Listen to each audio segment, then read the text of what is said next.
I have been kind of following the unfolding of the wildlife conservation history of the country for about 50 years now. And, it's a long history. Various people have written about it, Mahesh Rangarajan, Ram Guha, and various other people have written about it. But one of the big flashpoints in the last 15 years or 20 years now almost has been the Forest Rights Act. But talking to a wide cross-section of people in this field, so foresters, senior foresters, wildlife scientists, conservationists, NGOs, and all of that, I still find a lot of sympathy for the cause of indigenous people, the need for the Forest Rights Act to be, just the need for the act itself and for the need for the act to be implemented effectively and so on.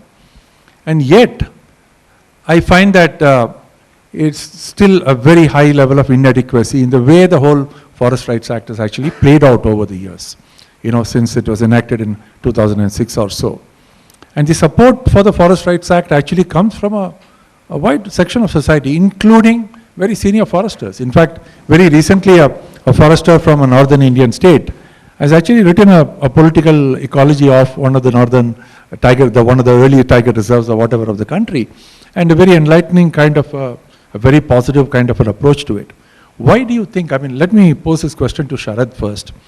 There's so much of resistance, and the moment there's one tiger that appears in a given area, there's a clamor to declare that as a tiger reserve. Okay, and whether it's going to be a viable area for tigers or not, or one or two tigers don't constitute a viable population. Even if you get 10 tigers in a given area, it's not going to be a viable population and so on. But why is there such a clamor to increase the? On the one hand, you have this model of the tiger model. I'm just using that as a, I don't know what to say, to kind of get home the point.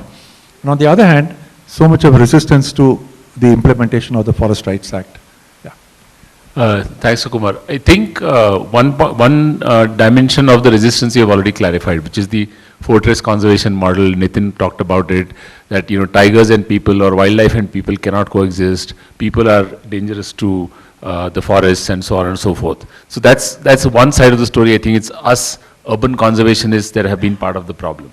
But the second part of the resistance, although you may have mentioned some exceptional foresters, the overall approach of the forest department, it is a continuation of colonial forestry. They themselves very proudly talk of a 150-year-old history of the Forest Service.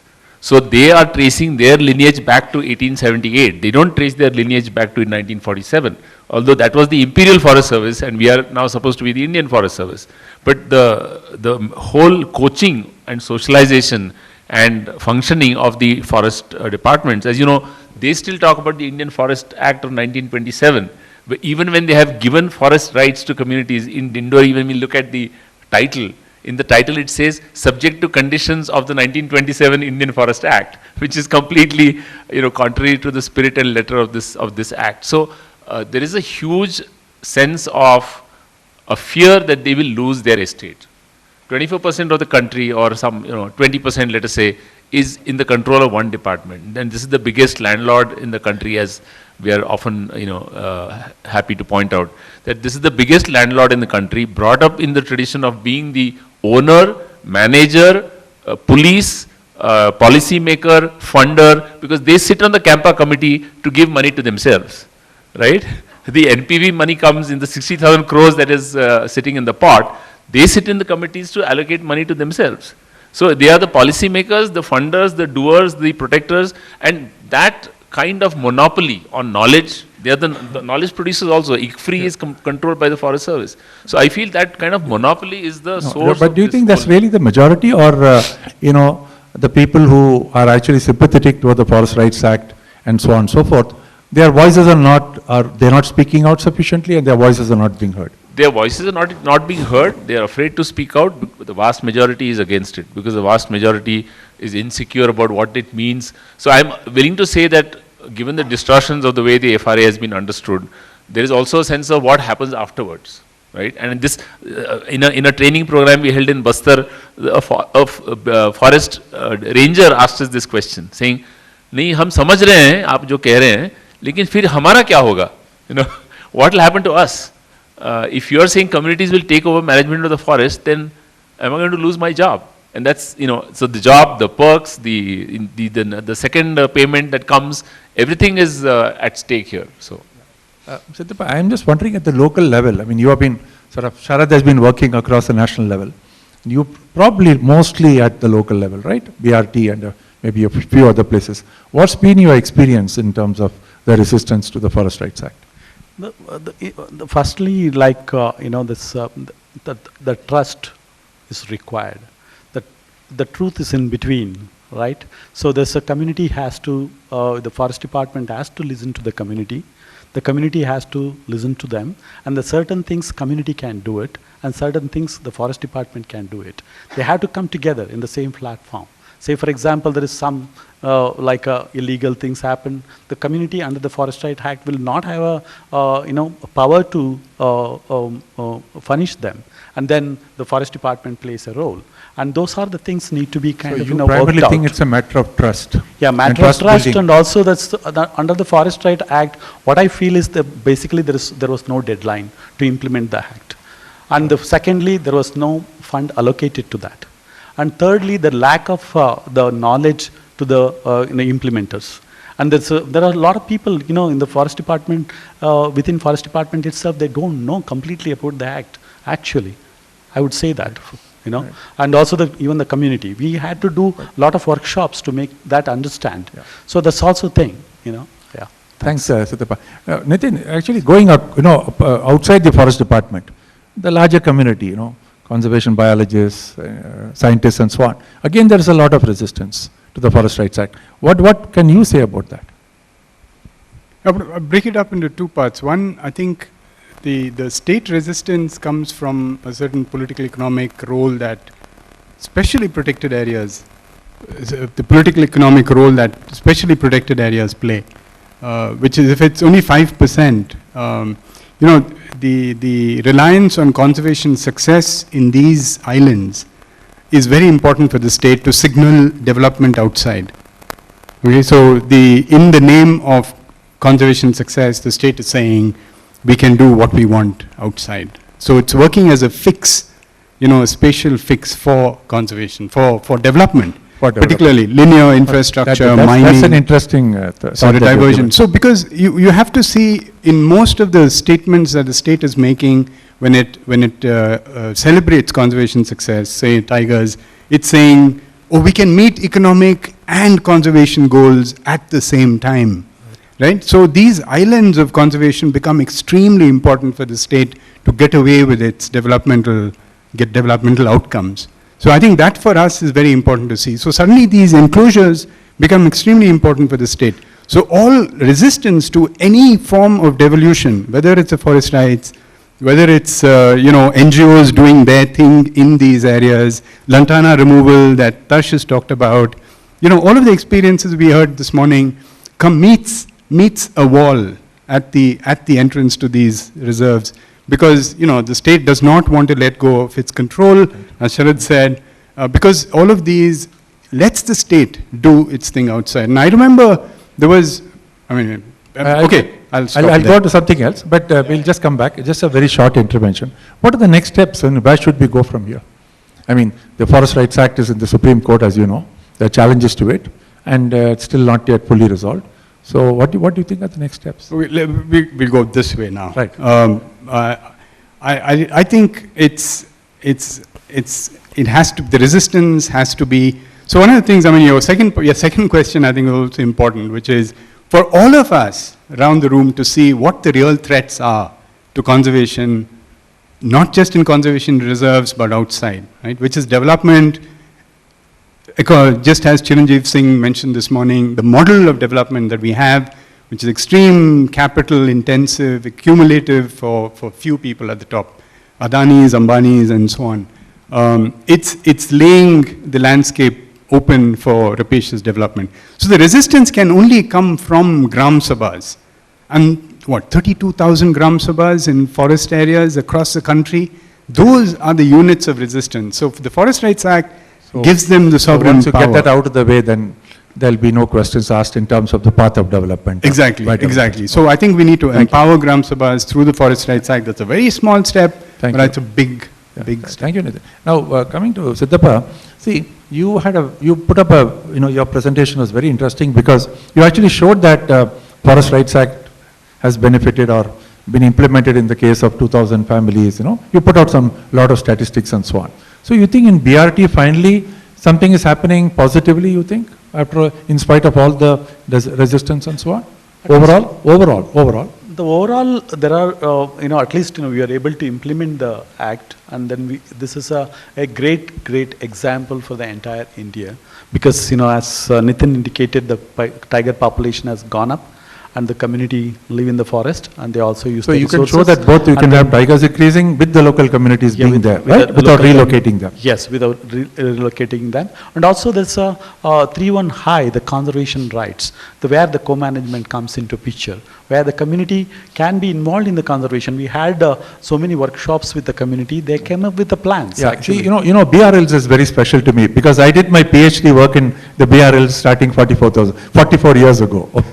So, very, very special to me. But maybe that's a very good conservation model that we can show the rest of the world. Yes. It is not the complete, relocation of people or whatever. You can have people, you can have success, you can have tiger conservation, elephant conservation, all the rest of it. Yeah, thank you. Sharad, I'll let you have the last word on this. In terms of, your gentle thoughts, you can say anything you want to. I mean, you have been, actually, I the think legal if front I has may been a just foremost butt in champion. over here, because for people like us who are quite away from this kind of a conversation on a regular basis, what are the 3 important things that I possibly need to be sensitive to? And when I have a conversation with someone else who actually has no idea or is not even aware of what you're talking about. Honestly, I mean, this is what this entire conference was about, to sensitize people who have no idea about what you're talking about. So what are the 3 important things that I can actually take away to communicate it to more people? So I would say the first thing is for us to understand what is historic injustice and how we are party to perpetrating that through, continued post-1947, assuming that the state is benign and continuing with those structures which are very top-down. With That's number respect one. to forest areas. Yeah, with respect to forest Yes, areas yeah, in particular. okay, yeah. Because forests are the site where forest injustice coincides with social injustice. Yes. Because the Adivasis are also socially and economically the most marginalized communities within the country. And, on top of not having access to land and forests. So, yes, so understanding that this nature of this injustice, supporting therefore a coalition between those who talk about Adivasi rights or forest rights and those who talk about conservation. Because we are sitting today here when the amendments to the Forest Conservation Act, which makes the Forest Conservation Act a shell of what the Supreme Court thought it should be or what the Supreme Court's judgment plus the FRA actually was seeking to make it. We are sitting in a shell, a completely hollowed out shell of that act as it is getting passed in Parliament today, in the Rajya Sabha. It's in the Rajya Sabha, I think, today. Passed, right? Yeah. And so we need to recognize that it is, as Nitin pointed out, it's the developmental lobby and the control of the state through which the lobby implements its development agenda, which is the biggest source of destruction of forests. And the vanguard of protecting the forest is going to be the communities that live there and those of us who see that, understand that and work with them.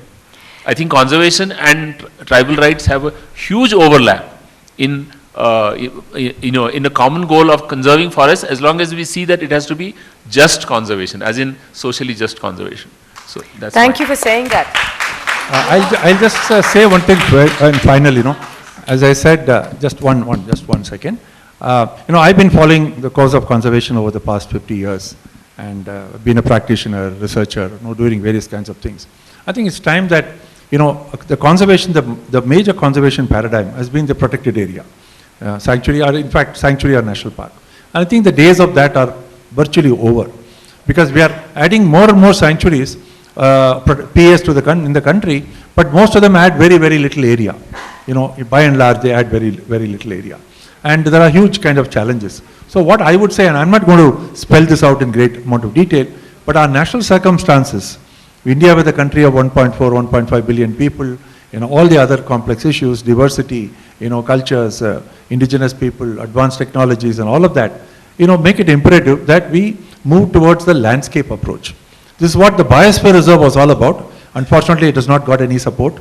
I was one of those, along with Professor Madhav Gadgil, who helped design the first Biosphere Reserve in the country, in the Nilgiris. That approach is really essentially a landscape approach. And they're sustainable landscapes. We talk about sustainability, and I talk about sustainable landscapes, but all these different needs, with clear goals. The problem about conservation is, okay, double the tiger population, fine.